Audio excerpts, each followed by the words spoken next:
What's up with that word pimping? I just stopped by to talk that talk for a minute, but before we get into what I have to say to you guys, make sure you thank God for allowing you to see another day. Don't forget that, okay? But to get to what I wanted to say, right?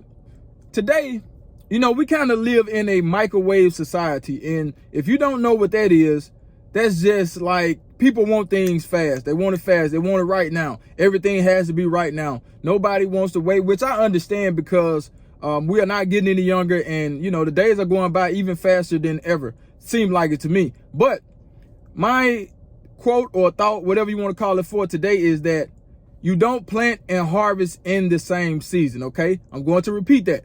You don't plant and harvest in the same season. Okay, I'm gonna break it down to you. But if you got any sense, you know what that means. You know, I'm not trying to talk about anybody, but you should understand what that means, right? You know, when a farmer or anything like that go out there and plant something, they don't expect it to be ready tomorrow. You feel me? So in life, it's the same thing. You know, don't expect something to happen the next day. And we all know it's not on my time, it's not on your time, it's on God's time. You know, things will happen when they are supposed to happen. You know, when I was younger, I wanted things, I wanted things fast. You know, I didn't feel like waiting. I didn't want to wait on nothing or nobody. And a lot of times that caused me to fail. You know, it caused me to do things that I didn't want to do at the time. And it made me pay for it in the end. I can give you a prime example. So where I'm from in Rosedale, man, shout out to my city, Rosedale, Mississippi, right? So homecoming in Rosedale is really big. It's big everywhere, I'm sure. But it was a homecoming that year. I think it was my senior year, junior or senior year, one of those years. And back then, that's when 20-inch rims came out, right? So I had some 20-inch rims on my car. My brother had bought them for me. My big brother, man, RP to my big brother, man. And he got me the rims or whatever, and I wanted to stunt. That's what they call it. I wanted to stunt for homecoming, right? So me and my homeboy Mitch, Little Mitch, you got Big Mitch and Little Mitch, but Little Mitch, he had his rims on his car, and I wanted to put my rims on the morning of homecoming.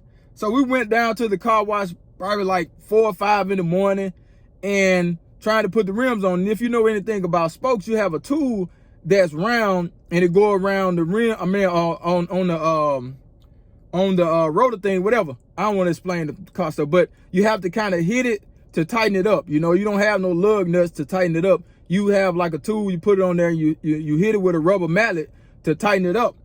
But I didn't have a rubber mallet. I had a regular hammer. So I go to put the rims on, I tighten the thing up or whatever. I got a regular hammer. So bam, the thing broke, so it cracked. And you know, you had to get it welded back together so it can stay tight. So I'm just hitting it, so it finally broke on me.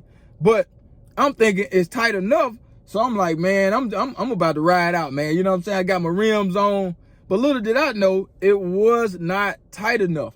Okay? So that was me being impatient. That was me wanting something right now. So I put the rim on and we left out of the car wash. So I got a little bit down the road and my car started shaking. I'm talking about my car was doing a Harlem shake, man. You know what I'm saying? So it shook. And then the rim came off the car. My car hit the ground and the rim went way up the street. So just imagine your whole wheel coming off your car. And I had an old school car, 84 Buick LeSabre. It was really, really heavy. And the car hit the ground. The rotor went into the ground. And the wheel went way in front of me. You know what I'm saying? So if you're from Rosedale, it happened where the first car wash was. And the wheel went way down the street past the funeral home or whatever. And yeah, man, it just rolled down the street.